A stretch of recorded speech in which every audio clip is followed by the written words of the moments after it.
Acceder a un empleo en una de las grandes firmas de consultoría y servicios profesionales es el sueño de buena parte de los recién titulados.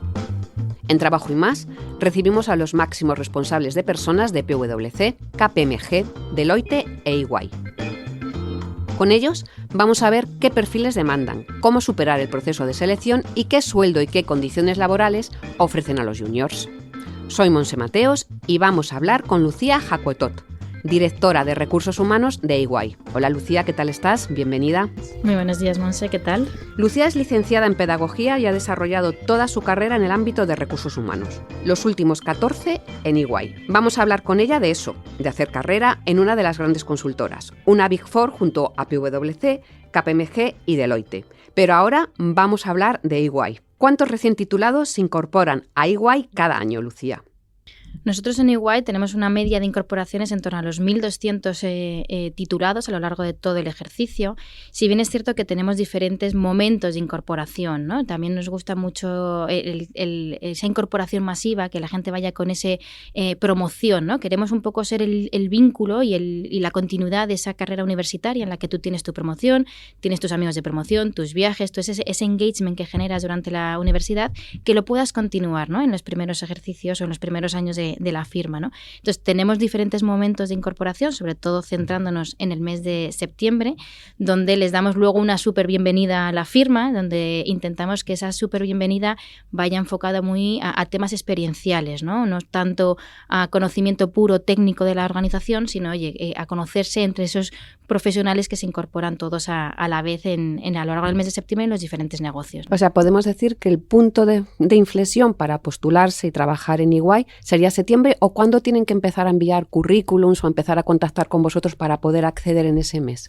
Pues yo creo que por los tiempos más o menos nosotros, como te decía, incorporamos siempre un número muy llamativo entre septiembre y enero, que son los meses de incorporación.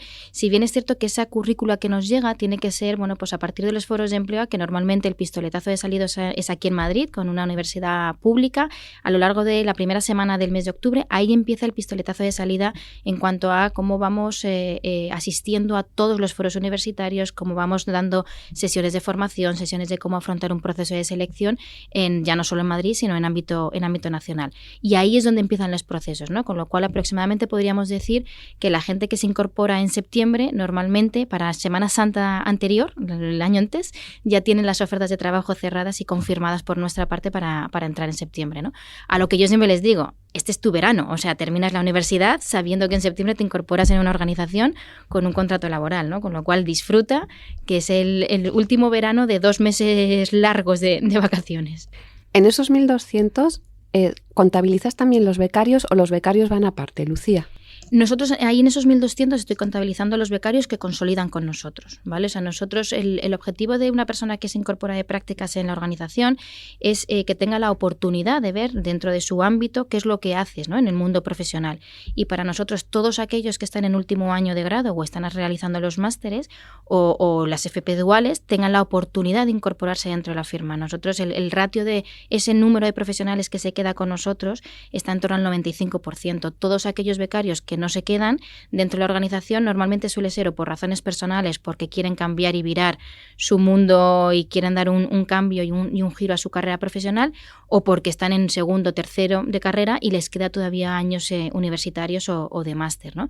Pero ese es el objetivo, ¿no? Que cualquier persona que haga prácticas con nosotros tenga la oportunidad, siempre y cuando luego el performance sea adecuado y todo vaya bien, ¿no? Que tengan la oportunidad de quedarse con nosotros, ¿no? Qué mejor proceso de selección que esos 3 meses, 6 meses que están con nosotros trabajando codo con nuestros profesionales junior, con nuestros senior, con el socio, con los proyectos y demás. Sí, un periodo de entrenamiento. Eso es. Has hablado de grados, de FP duales.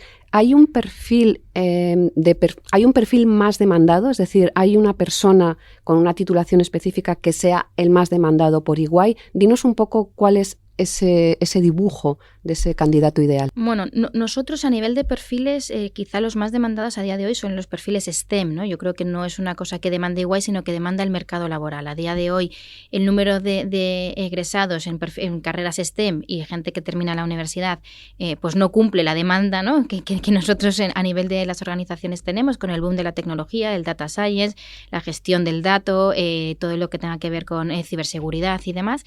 Entonces eso es un perfil que es muy demandado y para nosotros es pues nuestro foco, ¿no? Porque antes se incorporaban los perfiles de ingeniería siempre en el ámbito de la consultoría y ahora los incorporamos en cualquiera de las ramas, ¿no? de negocio que tenemos en EY. No nos olvidemos que EY es una empresa de servicios profesionales, que tenemos auditores, tenemos consultoría, tenemos el despacho de abogados y tenemos gente que hace operaciones de M&A, ¿no? Entonces ahí antes era un tema muy claro que iban a la rama al área nuestra de consultoría, a día de hoy es muy, muy versátil donde pueden estar, ¿no? En cuanto a también de carreras, bueno, pues obviamente seguimos buscando carreras tradicionales, derechos, ADES, económicas y con un perfil con esa parte más humanista, ¿no? O sea, al final está el boom de la tecnología y todo el mundo habla de la tecnología y lo que va a hacer la IA dentro del entorno profesional y nosotros siempre decimos lo mismo, ¿no? La IA va a tener que estar programada, gestionada y coordinada por personas, ¿no? Al final hay una parte de humanos. Efectivamente. Entonces ahí hay una parte que nosotros necesitamos seguir teniendo carreras tradicionales que tengan el conocimiento del despacho de abogados, un fiscalista lo tenga, más allá de que se nutra de la IA para poder asesorar en un momento dado o hacer un documento de una forma mucho más eficiente y más productiva, ¿no? Luego abrimos la amalgama, ¿no? A la parte de las FPs. Nosotros obviamente como una empresa, bueno, pues Big Four, pues quizá hace unos años era impensable, ¿no? Que nadie que no fuera graduado con 2 idiomas y demás tuviera acceso a una empresa de consultoría, a una Big Four, una empresa de servicios profesionales, pero llevamos ya muchos años incorporando perfiles de FP, ¿no? ¿Por qué? Porque al final el mercado demanda unas necesidades que solo con los perfiles graduados o con los perfiles que terminan estudios superiores de máster no llegamos, ¿no? Y que al final, bueno, pues la FP ha sabido encontrar, ¿no? Ese hueco, sobre todo en el ámbito de la tecnología, en el ámbito de programación, en temas de ciberseguridad, que han sabido encontrar ese hueco a nivel empresarial y no solo centrarnos en la parte más de otro tipo de sectores que no tendrán que ver con el nuestro, ¿no? Y ya si nos centramos en la parte de soft skill, pues lo que buscamos son gente muy proactiva, que tenga ganas de trabajar en equipo, que le encante trabajar en entornos diversos y no solo aquí en la oficina de Madrid o en cualquiera de nuestras 15 localizaciones en España, sino que tenga la oportunidad de trabajar en proyectos globales, internacionales, con gente de otros países, otras culturas. Supongo que la apuesta de largo para decir soy yo la persona que necesitáis es en la entrevista personal. Pero antes habrá un proceso de selección. Háblanos un poco de cuáles son esas fases del proceso de selección brevemente hasta llegar a la entrevista personal, Lucía. Sí, nosotros el proceso de selección, como decía, empieza con los foros. Ahí es el primer momento en el que un candidato o una candidata se puede acercar a nosotros y contarnos quién es y qué es lo que quiere hacer y por qué EY. Posteriormente tienen pues unos temas de unas pruebas online en las que tienen que realizar una prueba de idiomas y una prueba de razonamiento verbal, numérico y abstracto, que son unos juegos de gamificados, con lo cual que nadie se asuste, que es una fase más dentro del proceso y que aprovechamos también para que todos los temas legales del EOPD y demás queden cubiertos por esa parte, que sabéis que esto es un tema que preocupa mucho a las organizaciones a día de hoy. Y ya lo siguiente sería una dinámica de grupo y una entrevista con recursos humanos. Ahí tú ya tienes contacto con una persona del equipo de recruiting que te va a conocer, que va a ver cómo te comportas en esa dinámica de grupo, cómo colaboras con compañeros que no conoces y que te has presentado 5 minutos antes, y cómo reaccionas ante situaciones imprevistas que te pueden ocurrir en el día a día a futuro en cualquier momento con un cliente o en tu propio equipo de trabajo, ¿no? Y luego ya sería la entrevista de recursos humanos en la que ya entras a profundizar cuál ha sido tu background, qué es lo que has estudiado, por qué, cuál ha sido tu experiencia profesional, dónde te quieres enfocar antes de llegar a la final, ¿no? Que sería la entrevista de negocio con el socio que termina de validar ese profesional o ese perfil. Supongo que en esas dos últimas fases se hablarán de muchas cosas y también del sueldo. Dinos un poco a qué sueldo pueden acceder estos recién titulados en su primer empleo y también cómo pueden ir avanzando tanto en su carrera profesional como en el sueldo, ¿no? Nosotros, efectivamente, es una de las preguntas, ¿no? El sueldo, la flexibilidad y demás, ¿no? En cuanto al tema del sueldo, nosotros somos una firma muy heterogénea, tenemos perfiles muy diversos en entornos muy diversos también, ¿no? Y al final intentamos siempre estar a la altura del mercado y a la altura de las necesidades, tanto de lo que está demandando el mercado como lo que demandan los candidatos, ¿no? Nuestra horquilla en esos perfiles junior está entre los 27 y los 32, dependiendo un poco del área de negocio, dependiendo pues al final de bueno, pues de los conocimientos, de el background que cada uno aporte.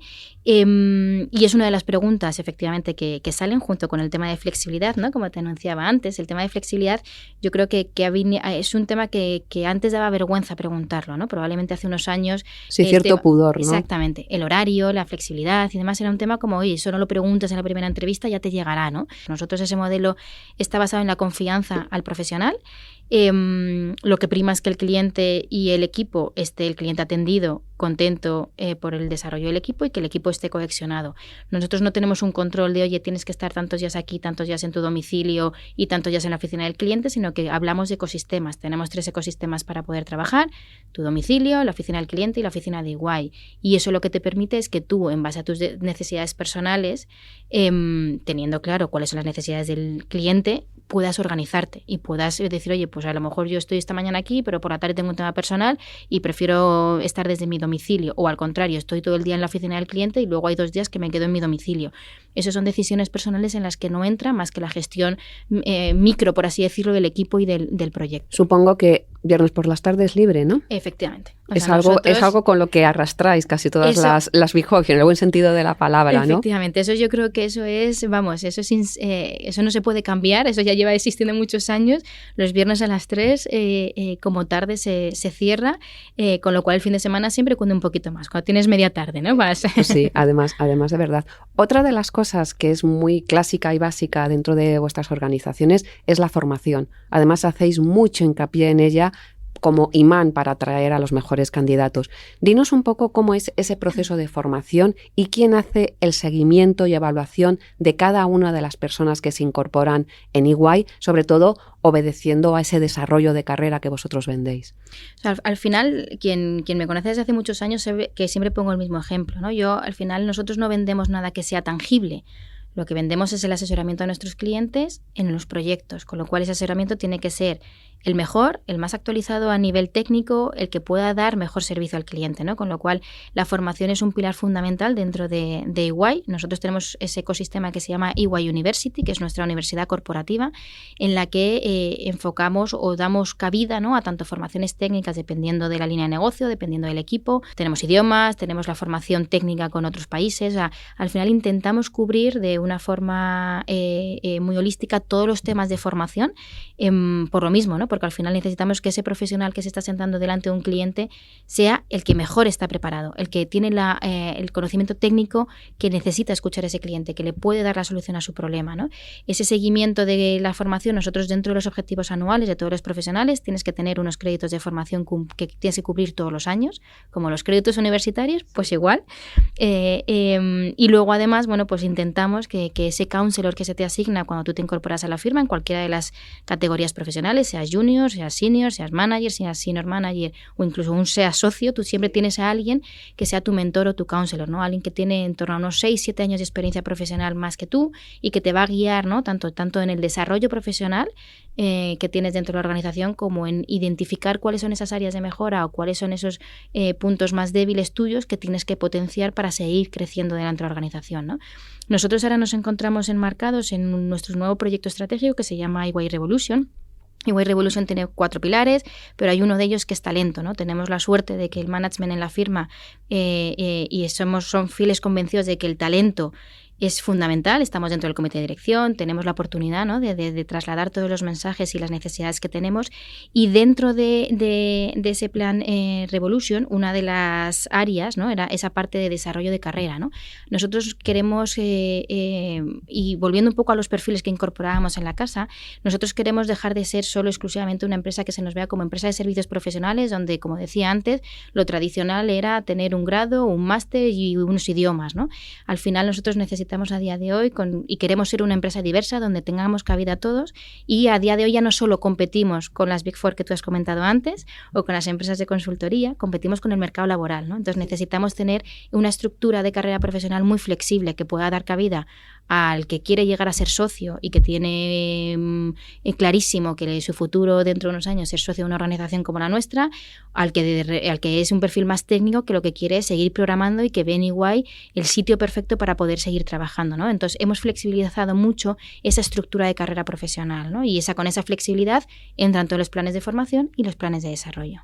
Me agobia un poco oírte hablar de toda la parte de formación, trabajo. Parece un trabajo muy intenso, ¿no? Sí que es verdad que a vuestras firmas en general, pues a vuestras y otras, sí que se les ha mirado un poquito mal en el sentido de la intensidad del trabajo. ¿Cómo hacéis que vuestros trabajadores se sientan bien y que esta intensidad de trabajo no redunde en un aumento del estrés? ¿Cómo lo hacéis, Lucía? Pues yo, cogiendo un poco el mensaje, efectivamente a nosotros siempre se nos ha marcado, ¿no? Con esa parte de que obviamente como organización somos organizaciones en las que nuestros horarios son muy extensos. Sí, y eso echa para atrás algunas veces a la gente. Efectivamente. ¿No? Entonces, eso yo creo que es un tema que tenemos que seguir luchando para eliminar esos mensajes. Yo creo y llevo 14 años en la organización. A nivel personal conozco gente de otro tipo de organizaciones, otro tipo de empresas, y no considero que en EY se trabaje de una forma mucho más extensa que en otro tipo de organizaciones. Yo creo que el mercado laboral ha cambiado mucho. Creo que al final, bueno, pues también es cierto que las necesidades y las exigencias, ¿no? O por así decirlo, las demandas de los profesionales han cambiado también, y hay uno de los puntos que es, oye, ¿cómo puedo mantener una vida mucho más equilibrada que lo que la mantenían a lo mejor profesionales que iban unos 10, 15 años por encima de mí, ¿no? ¿Qué es lo que intentamos? Nosotros intentamos, como decía, por esa parte de flexibilidad laboral en cuanto al entorno de trabajo, intentamos dar todo lo que tenga que ver con well-being, ¿no? El concepto well-being que está muy de moda ahora, ¿no? Y que el bienestar, que cubre muchos temas, ¿no? Cubre desde la parte más financiera de poder dar oportunidades, de cómo gestionar tu nómina, que no sea un pago exclusivamente fijo mensual, sino que tú puedas pedir y puedas gestionarlo en base a las necesidades, o que puedas tener empresas que te ayudan en otro tipo de tareas que son más rutinarias, personales, que no te apetece cubrir. Y luego tenemos toda la parte de salud, ¿no? A día de hoy ya no solo nos enfocamos en la parte de deporte, en la parte física, ¿no? En la parte de decir, oye, al final, cuando uno físicamente está bien, cuando uno practica un deporte de forma recurrente, funciona mejor la cabeza. Te funciona mejor. Tienes la necesidad, hemos cubierto la parte de la alimentación, que sabéis que a día de hoy está muy en boga, ¿no? Los modelos de comida saludable y cómo poder cocinar y tener acceso a tener comida mucho más saludable y real. Y luego estamos cubriendo a día de hoy, hemos lanzado en este ejercicio, lo acabamos de lanzar hace un mes, un programa que cubre un poco, bueno, pues qué significa el estrés. ¿De dónde puede provenir ese estrés que cada uno de nosotros tenemos? Que puede ser un estrés personal que te lo llevas al trabajo, desde que tú duermes mal y cómo el dormir afecta al estrés, o cómo la no desconexión digital, ya no solo profesional, sino personal, que tenemos mucha gente muy joven con una desconexión digital bastante escasa. Eso también cómo puede generar el estrés, ¿no? Intentamos ocupar un poco, bueno, pues como decíamos antes, ¿no? De esa forma también holística la parte de bienestar de nuestros profesionales, e intentar desmitificar un poco que somos una organización donde la gente solo está de sol a sol en la firma, ¿no? Yo creo que al final montamos otros temas también que a la gente le engancha, ¿no? Hemos hecho desde escuelas de canto, escuelas de debate, hemos montado, hemos hecho una película, una serie. Ahora la semana que viene y la siguiente me voy también de roadshow, porque hemos hecho una segunda parte de la serie con oficinas, ya no solo con Madrid, en la que el guión, los actores y demás son nuestros propios empleados que han recibido sesiones de actorales, sesiones para aprender a generar un guión, hemos dado cursos de fotografía. O sea, intentamos cubrir que en EY no solo se venga a trabajar, sino en EY ocurran cosas que te hagan, bueno, pues poder cumplir, ¿no? A veces esos deseos o esos propósitos personales que cada uno tiene, ¿no? Intentamos cubrir un poco en ese amplio espectro, ¿no? Por así decirlo. No sé si cumpliréis todos los deseos de los profesionales, pero vamos, a mí me habéis convencido, vamos, con el panorama que has dibujado, Lucía, parece que se cambia un poco la imagen de las grandes firmas de consultorías en las que el trabajo existe, pero bueno, tú has descrito muy bien que también existe un hueco pues para, no sé, en cierta manera oxigenar la cabeza y que todo funcione mejor. Lucía, muchísimas gracias por haber estado con nosotros esta mañana. te agradecemos que lo hayas contado tan bien, y si después de estos mensajes la gente no se anima a trabajar en EY, más no podemos hacer. Muchísimas gracias. Mil gracias a vosotros por contar con EY y conmigo. Muy bien. Oye, muchísimas gracias también a vosotros por escucharnos. Os esperamos en el próximo episodio. Soy Monse Mateos. Esto es Trabajo y Más, un podcast editado por Tamara Vázquez y dirigido por Amparo Polo. Si os gusta este y otros capítulos de Trabajo y Más, no olvidéis puntuarnos y también comentarnos, por favor. Nos podéis encontrar en todas las plataformas de podcast y en expansión.com. Hasta la próxima y muchísimas gracias.